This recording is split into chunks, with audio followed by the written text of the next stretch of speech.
Welcome back, Big Blue Nation, to another episode of the Cats Talk podcast. I'm your host, Cameron Johnston. He is your host, Jacob Boyers. Jacob, the Cats played Colgate on Wednesday night, 8 p.m. Weird tip-off time for the Cats in Lexington. Find a way to win the game. It was not pretty. They win 78-67. This game saw up and down swings like you wouldn't believe, scoring droughts. Kentucky scored 17 straight to start this game. Colgate didn't score their first field goal until 13 minutes and 20 seconds left in the first half. And somehow, even with that start, this was still a game throughout the entirety of the game. Yeah, definitely not the blowout like the three of us had predicted coming into the game. We all were getting close to, if not over 30-point wins, I think. I don't remember my exact score, but I know I had the Cats in the high 90s. But yeah, I mean, to your point, 17-0 coming out, you kind of think you got it. Maybe one thing we kind of overlooked in this game is, that it was a little bit of a trap game. Not so much like a trap game you lose, but one you just don't play well. Huge second half comeback against Gonzaga on Saturday. You got your biggest rival in the game coming up on the following Saturday. So it's one of those kind of sluggish games. Nothing ever really clicked. They kind of got out to the 17-0 start, and then from there it just kind of felt like we took our foot off the gas. Colgate hit. I mean, give them credit. They hit some tough shots, especially some of those mid-range ones, and a couple threes with a guy right in their face. And they came out swinging and played great, and took the lead for a second in the second half. But thought the Cats responded okay. Getting that. Taking that 2-point deficit up to an 11-point lead. That was a nice little run there. But, just kind of a flat game. Not a lot to really, get excited about for that one particular game. Yeah, there definitely wasn't too much excitement. I mean, I was at the game in Rupp. There was really no point to get excited about this game. Even during the 17-0 run, Cats really weren't playing well. We weren't shooting well from the field. It was just more that Colgate couldn't buy a bucket. But I tell you what, after they got that first bucket, from there to about 5 minutes into that second half, it seemed like they couldn't miss anything. They were driving past guys, and unfortunately, we're gonna have that Travis Perry talk. We were kind of figuring he was gonna have a bigger role going down the stretch with Kerr gonna be out. Man, he just looked horrendous in this game. Yeah, let me be clear. I didn't think I thought Travis would play a lot in this game because you were playing Colgate. Like even with Kerr out, I didn't expect Travis to get a lot of run. You would hope to have Lamont back, and I figured it would be Lamont with then Jackson Robinson backing him up. But yeah, I mean, Travis looks like, an actual freshman, right? Like we're so used to a lot of these really, really talented freshmen. Like Travis is a guy that it's going to take a couple years for him to figure out the defensive side of the ball. And then I don't know what's going on with the shot. Maybe he just needs some more confidence. I'm not really sure. I mean, Tyler's not here, but how about his guy Trent Noah hitting some big threes? And I mean, if you're going to play one of them right now, it's looking like it's him. I mean, Colin Chandler hasn't really, brought you a ton either. Yeah, I was very surprised to see Colin only had 3 minutes in this game. I thought he was going to get more run than that. But I think, they substituted Trent Noah in. I mean, really just for their minute. You couldn't take him out. I mean, he went 1 for 2 in this game. Played good defense. I mean, I think people kind of forget, he is a lanky guy. He is 6'5", 6'6", so it gives you a different size opportunity, kind of like Colin. So I think you're starting to see, maybe practice Trent Noah starting to take over some of Colin Chandler's reps.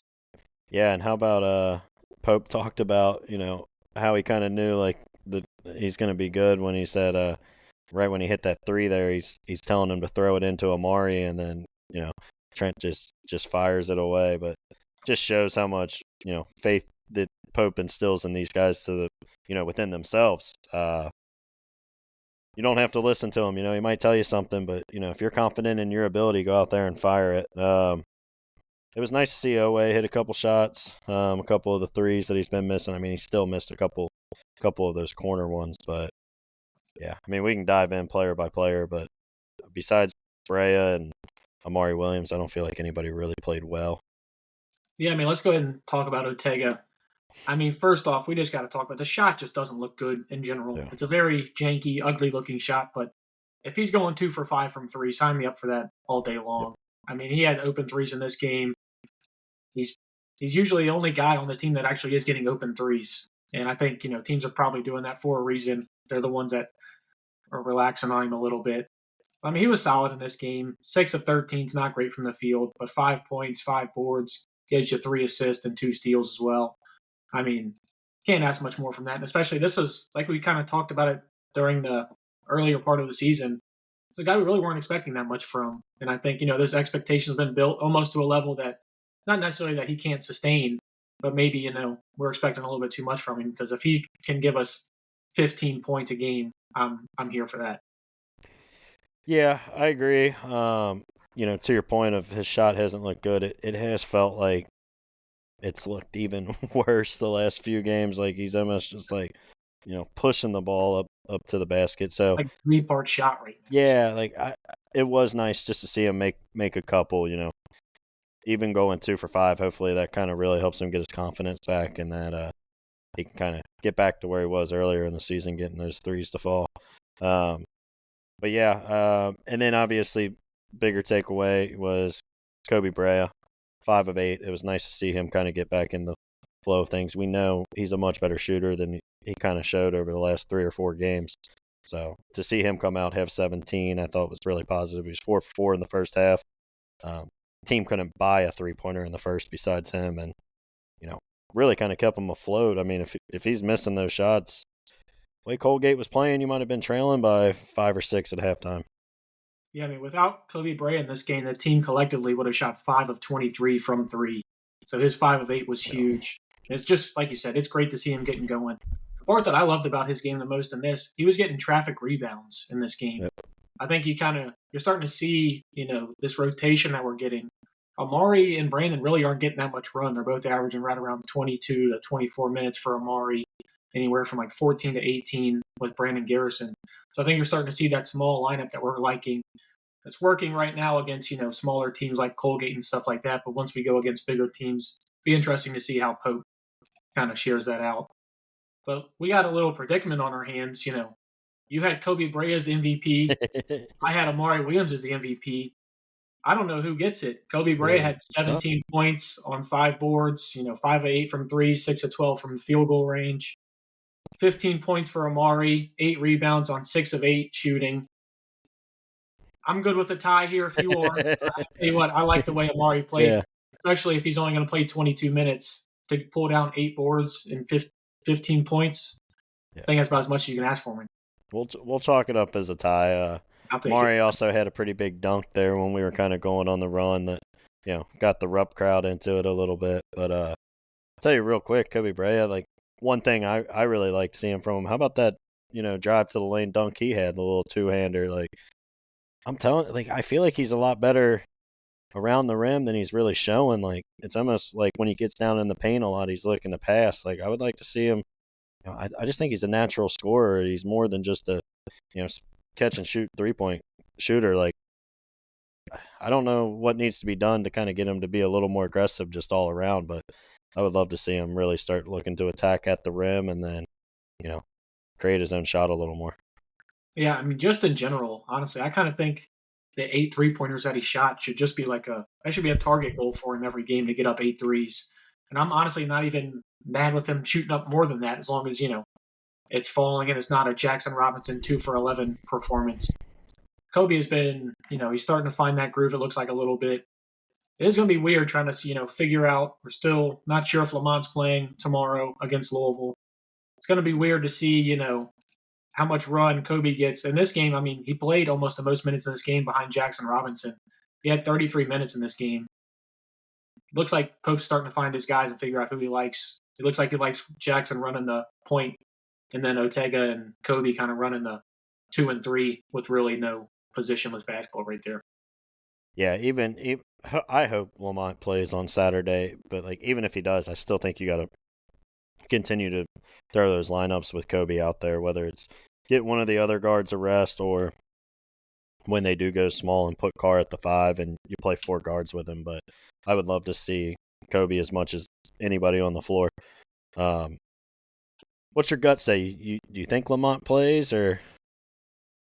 Well, I thought Pope would have said something today because he mentioned after the game, he had a full practice on Wednesday afternoon, went through the full practice, and that they were going to wait to see how he felt on Thursday because that's when stuff had been bothering was the day after, ramping it up.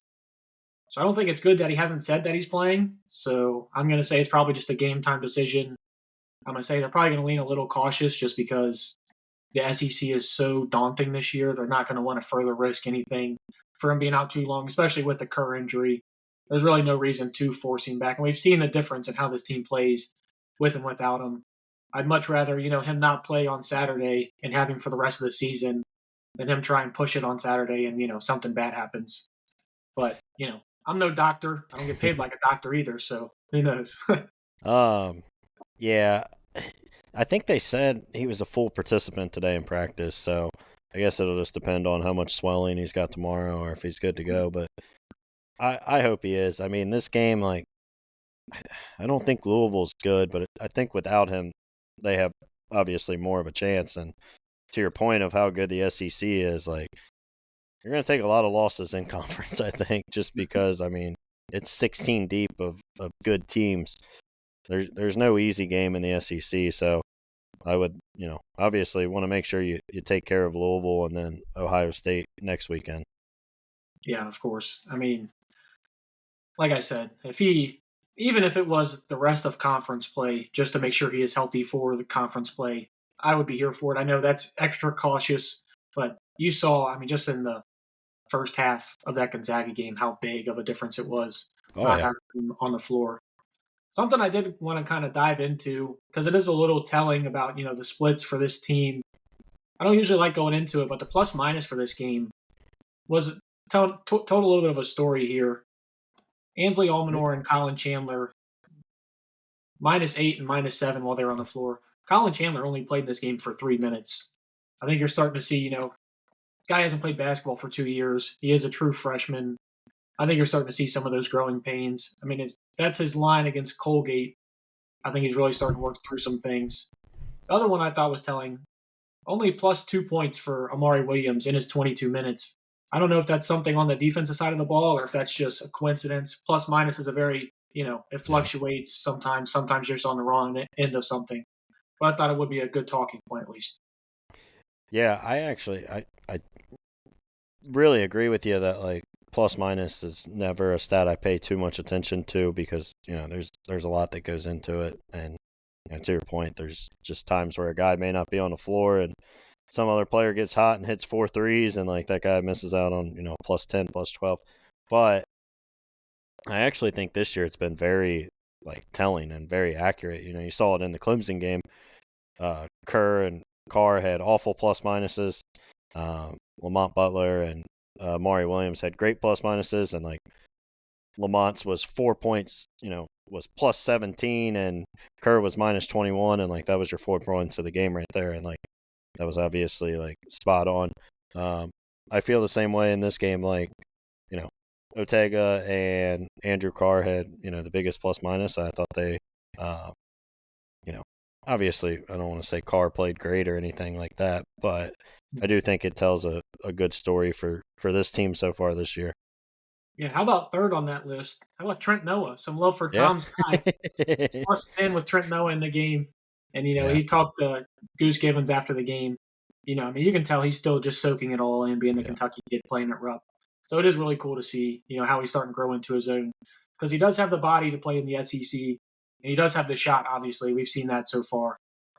But speaking of the shot, we're talking about it again for maybe the fifth or sixth straight podcast. 3-point shooting for this team.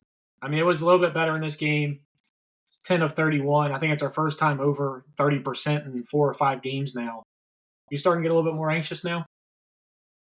No, I mean I was just happy they finally got up over the 30 mark on the attempts. We've talked about, needing to get there. And like there is a big difference between like 26% and just under 32. Like, you know, if you just take a couple more, this team might have been over 30% every time. They just, weren't getting the attempts up.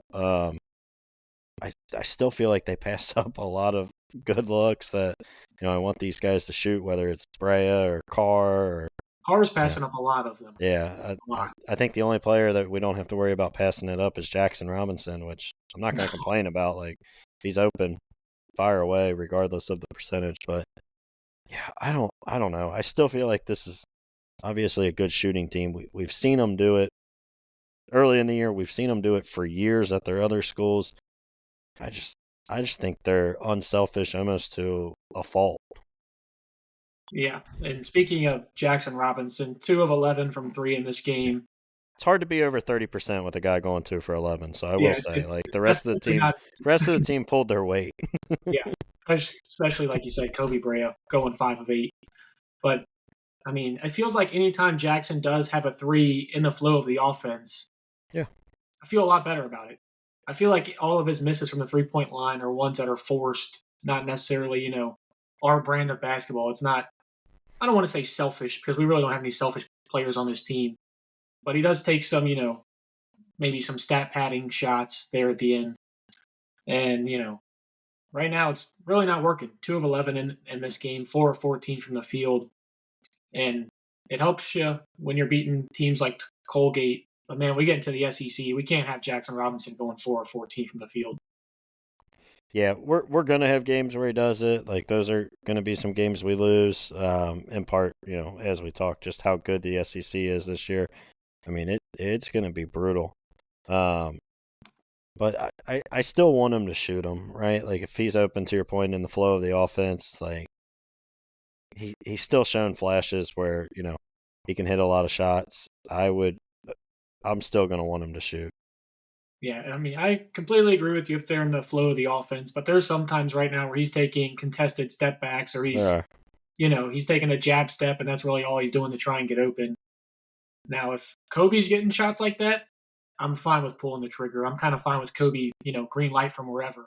Yeah. Jackson, I kind of want to be in the flow of the offense because, I mean, like we had mentioned in previous podcast, the reason he is back in college for another season is because NBA scouts told him to work on that 3-point shot.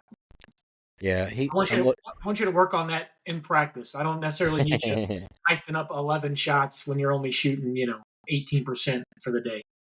Yeah, I'm looking at he's right under 30% on the year. That's what I was trying to find there, but he's at 29.4.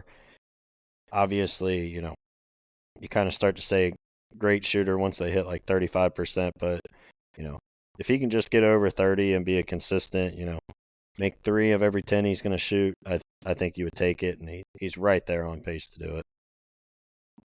I'll disagree. I don't, especially with the volume he's shooting right now. All right, maybe the volume's part of the problem, but yeah, I don't, if he's shooting 30%, I don't need the volume to be 11 threes a game. And I feel like, I don't have the stats pulled up right now, but I feel like he probably has taken the most threes on this team. I mean, Kobe's probably up there in he probably and to your point, like that is a problem. Like our volume shooters need to be Brea, and like part of that is just we need him to be more aggressive.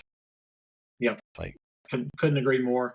And somebody like we talked about we need to be more aggressive is Andrew Carr, especially from behind the 3-point line. Yeah. He's been given space, and we're seeing that he can knock down that shot. He's very timid right now, taking the 3-point shot. And that's something I wasn't expecting this season to see. Hopefully, we see something against Louisville kind of changes that a little bit.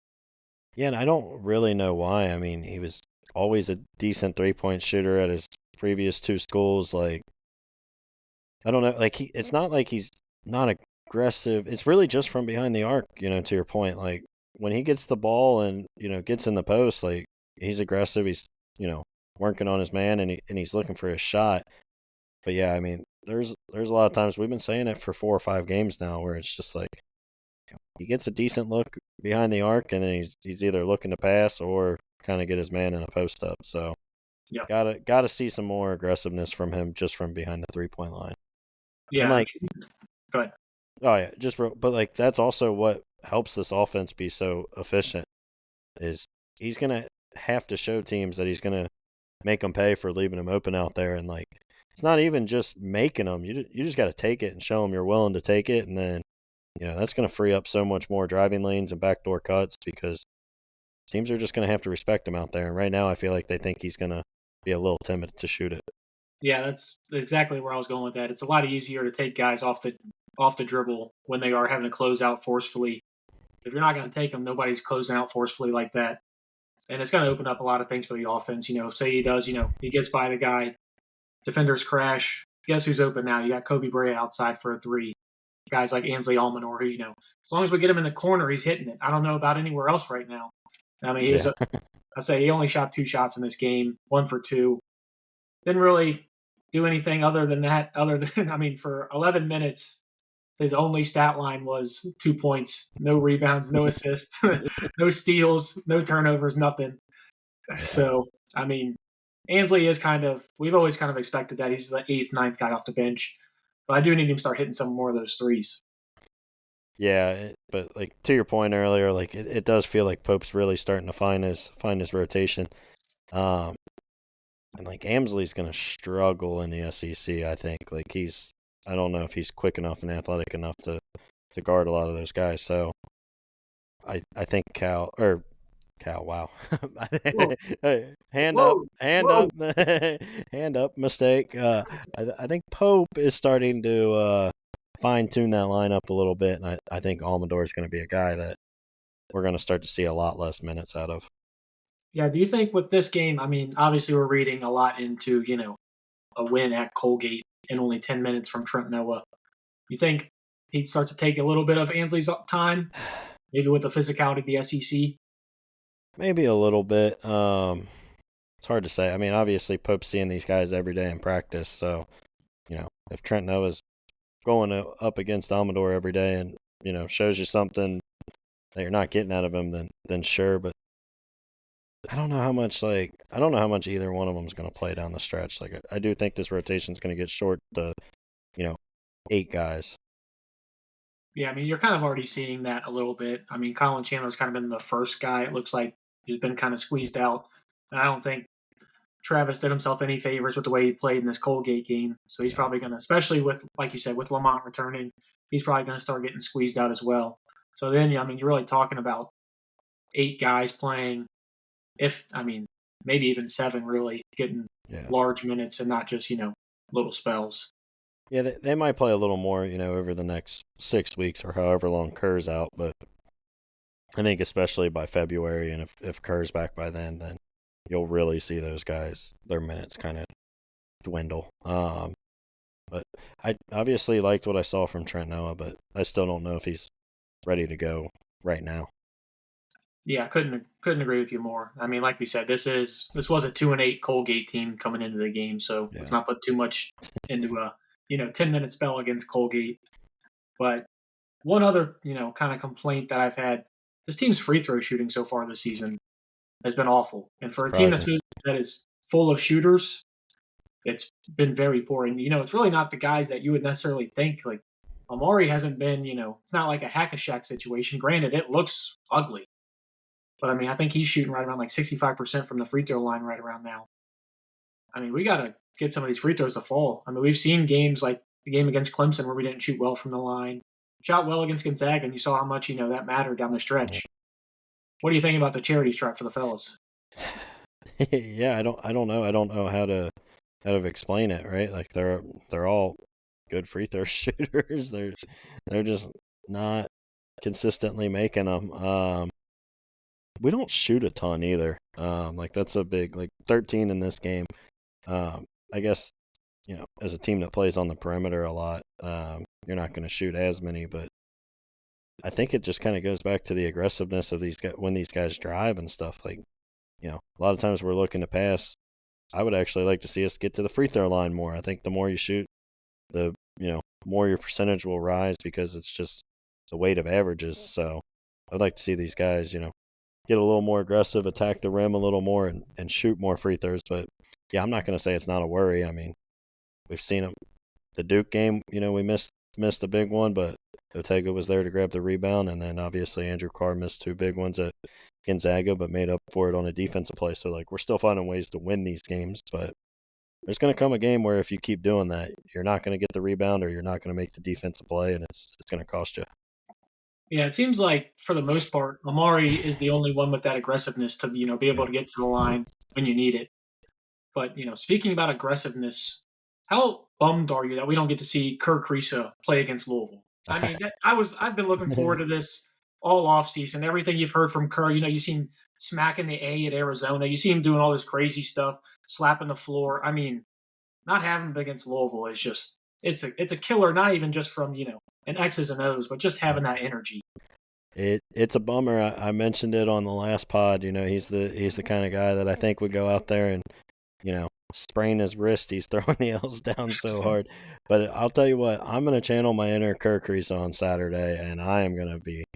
Oh, I'll be throwing it. I'm gonna be screaming the way he does when he gets a charge call. I'm gonna enter my Kirk Crease zone since he won't be able to do it, but he'll be there on the sideline. I feel like talking a little smack to the guys when they're running down the floor. Yeah, I mean, there's a very good chance when we're watching this game together on Saturday that we're out there slapping the floor. There's a very good chance throwing the L's down. No free ads. We'll be out there at Dickman's. Out there, we'll be putting some defense on the film for everybody to see. Yeah, yep. Let's The tables are gonna get slapped a little bit. Yep.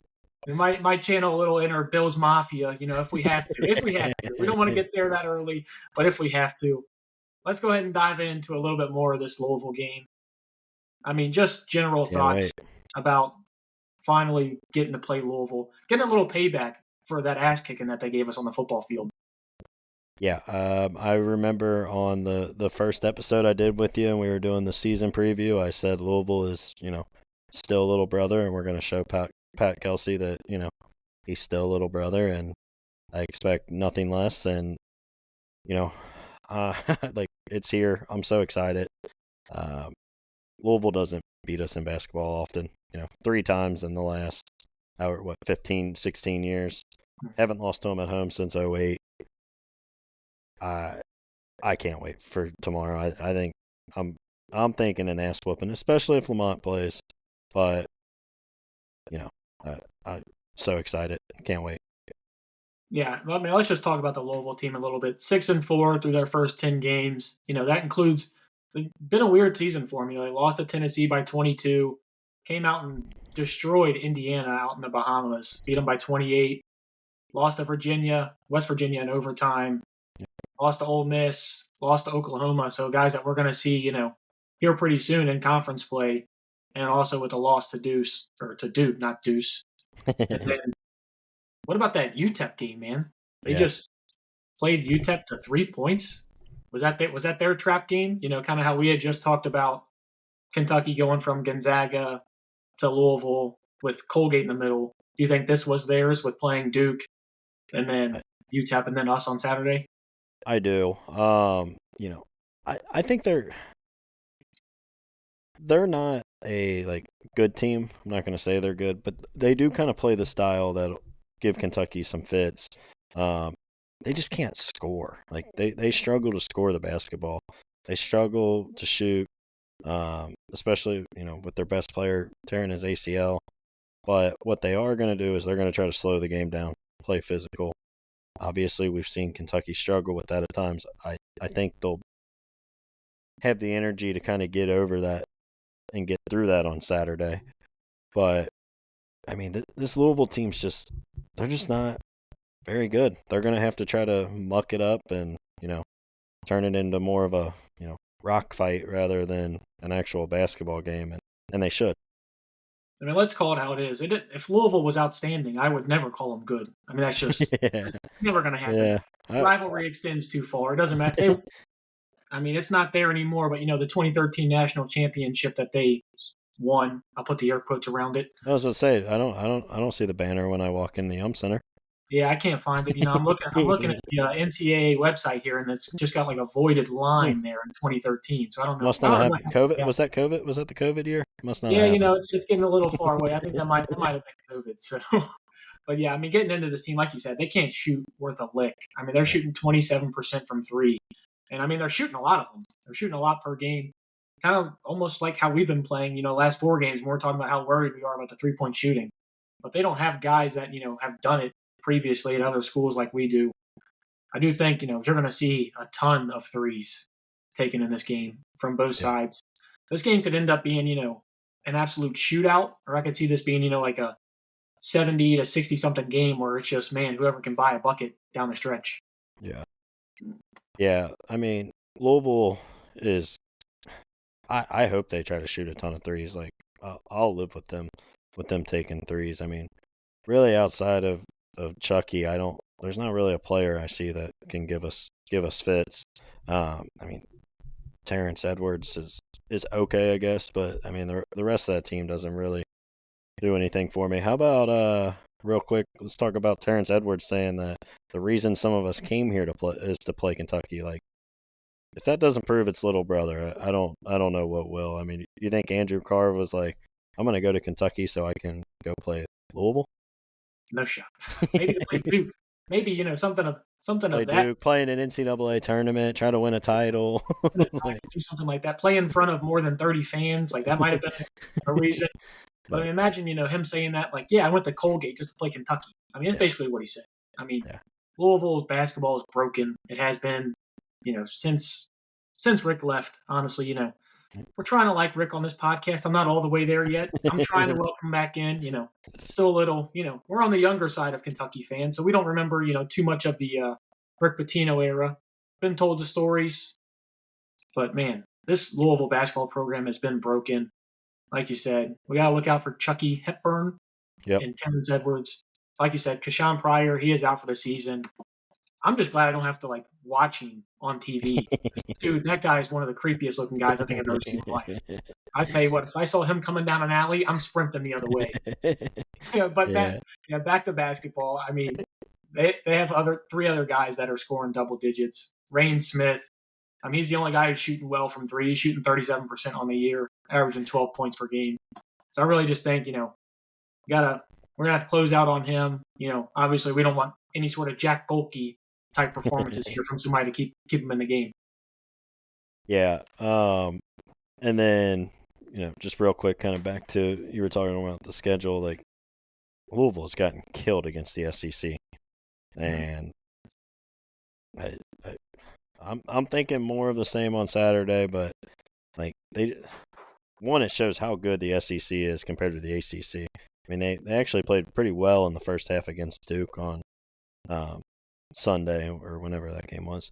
But yeah, I mean, obviously got ran off the floor at home against Ole Miss. Got killed on a neutral site against Tennessee and Oklahoma. So I just don't know what else to say. They're just not very good. They're always little brother. It's always L's down over here, and Cats by 90 tomorrow. Yeah, I mean that Tennessee game was at the Yum Center, and they got Oh, blown. that's right. Yeah, I don't know why I thought it was on a neutral site. That Yep, was the it game. was Pat Kelsey was out there begging yeah, fans to come to the begging game. them to come, and then Yeah, they showed up just to watch them get spanked by 20. You like Pat Kelsey? I know a lot of UK fans are kind of saying they don't really hate him yet. I don't have any beef yet, but I mean, once you put on that red, I mean, there's just a certain hatred that I have to have, even if it's small. Like even Kenny Payne, as much as he did for the Kentucky program, I'm still of the belief Kenny went there just to screw over the Louisville program. I'm still believing that. He But went and got that bag and didn't do anything. yep, I mean, he's still getting paid and helping out the Yeah. Cats still I 2 years later. I mean, Kelsey hasn't done anything to like really put me at that like Patino and Chris Mack level of hate, but like I think he'll get there, but I don't give a damn if it's my grandma over there. If she's got that L on and and is coaching the other team, I'm not gonna like him. I mean, he is kind of funny, he's kind of quirky, but I mean, it's always L's down, and a word I'm not gonna say on the pod. We kind of talked about it, in one of our football podcasts, about the big dog potentially going over to Louisville. And I told you, I was like, Yeah, you can't. I was going to have to hate him. He was just Yeah, instantly cut off. It's just he wouldn't be welcome at Keeneland. He would never be allowed to show his face in Keeneland again. in front of me. He wouldn't. That'd be well, I want to go ahead and talk about some of these, UK, U of L game records and see if you Let's think do any it. of them have the potential of being broken. 34 points is the Kentucky high in this game from Derek Miller back in 1988. You got anybody scoring over 34 in this game? I don't. I not single point. There's a world where this team gets really hot and we score like, not to jump ahead, but we could score the most points as a team. But I don't foresee anybody having a, Derek Miller or, Malik Monk performance against North Carolina in this one. I guess if you had to pick someone, maybe Jackson Robinson gets really hot and goes for, 20 plus, but I don't see anybody getting over 30. Yeah, well, way to spoil. Let's come Yeah, ahead a little bit I, further. I I jumped ahead. All right, so go ahead and tell me what's the team total record? The team total set in 1991. Kentucky scored 103. I will say I am not expecting it, but of the records that we're going to talk about, like you said, it is probably the one that I could see being the most feasible.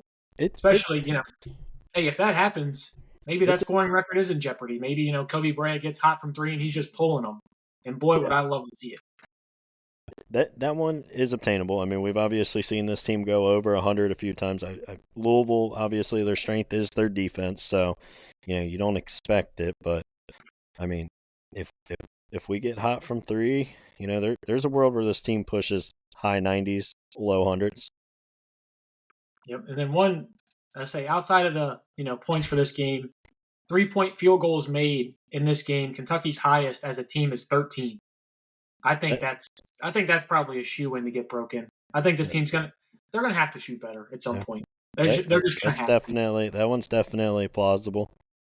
What's And the single player most threes? Because Jeff Brea could, Rizzo with 6 yeah, in Brea. 1990. We could have a Brea, 7 of 10 game. Yep. That's But I tell possible. you, there are two records in this game that I don't see being broken. Yeah, I know where you're going. Especially, if Oscar wasn't able to get this rebound away from Michael Kidd Gilchrist, who That's had insane. 19. Your It's small forward insane getting that 19 it's rebounds. Of course, that was New Year's Eve in 2011. We all know what would go on to happen in 2012. We'd hand banner number 8. And man, I tell you what, I'm just ready for um, banner 9. yeah. I'm blanking real quick. You were talking about that 2012 team. Who did we beat in the Final Four before Kansas?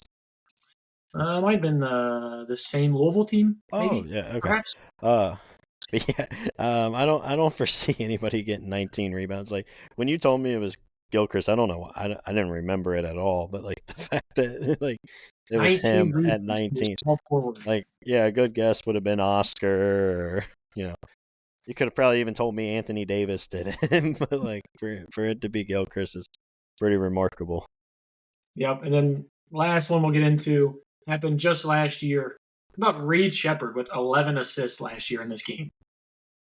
It's crazy. I mean, you don't really of everything Reed did here, assists are kind of low on the totem pole of what you talk about. You talk about his 3-point percentage. You talk about his steals. You talk about, you know, getting a lot of blocks as a 6'3" guard. Like the fact he had 11 assists in this one. I mean, I guess that was in part because that Louisville team last year was so god awful. He probably, was throwing a lot of just wide open, throwing ahead to people that were wide open for layups.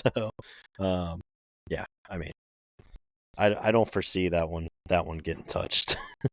Yeah, I mean, other things that I think you forgot to mention that Reed's known for.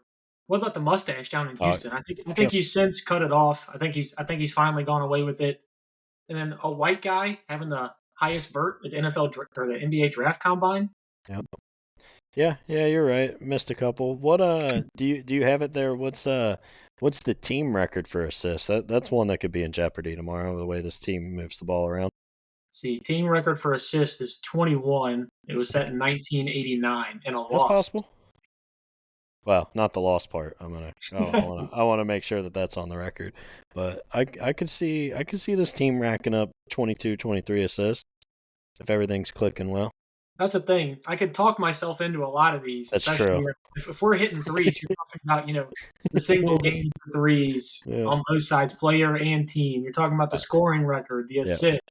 I mean, And you can see how this could by this tomorrow morning, could set some things, but also we've got to remember, Louisville is known for their defense this season. nope, nope. Maybe By just a little. by tomorrow morning, I'm gonna tweet out Kentucky's gonna score 104. Kobe Bryant is gonna have 7 threes. The team's gonna make 15 of them.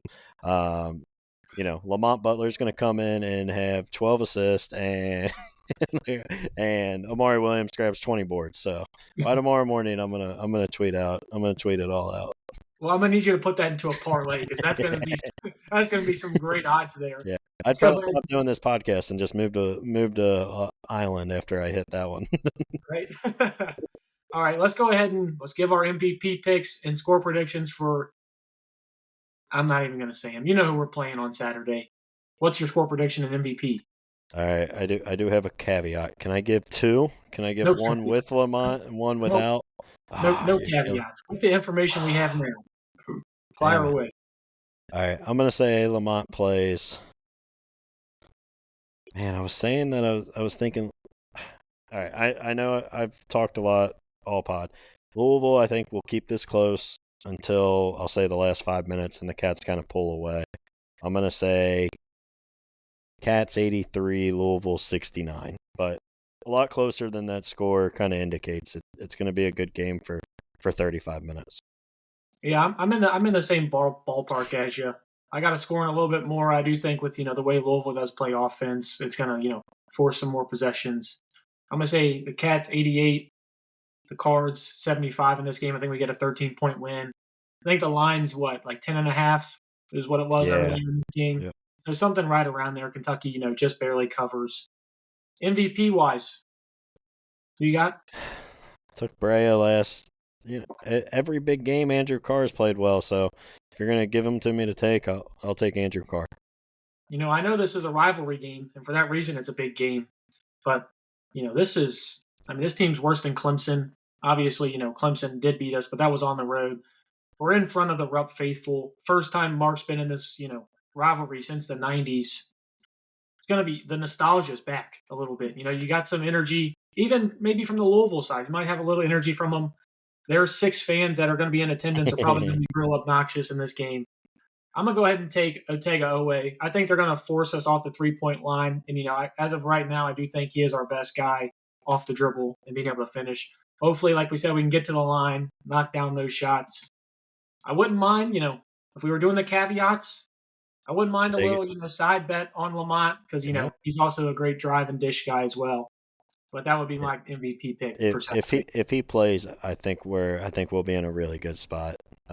So I hope he does. I hope he wakes up tomorrow feeling great, and there's no obviously risk of playing him, and hopefully we can just come out and stomp him, and we can just be doing the Cats chants all day tomorrow at Dickman's, and Oh, yeah. throwing the L's down. Well, I'll tell you two guys who are definitely going to wake up bright and early, Ready? ready to Yep. go for Ready to tomorrow, go. I and that is will. going to be you and I. Man, I'm gonna start drinking before I get there tomorrow. I'm gonna be in prime position. Keep an eye out on our Twitter and Instagram tomorrow, guys. You might get a little live peek at the boys watching the game. Yep. And with all that being said, we might go live during the game. Things are going well. Even if they aren't going well, you might get the live reactions. So make sure you're following us on Instagram, Twitter, TikTok. Follow us on Spotify, Apple Music, everything you get, YouTube, everything. We're on everything. We're Anything and everywhere. everything. We're out there. We're everywhere. We're global. We're global. We got the Spotify wrapped in. We have people listening from other countries. We're global now, baby. With that being said, go Big Blue. L's down, baby.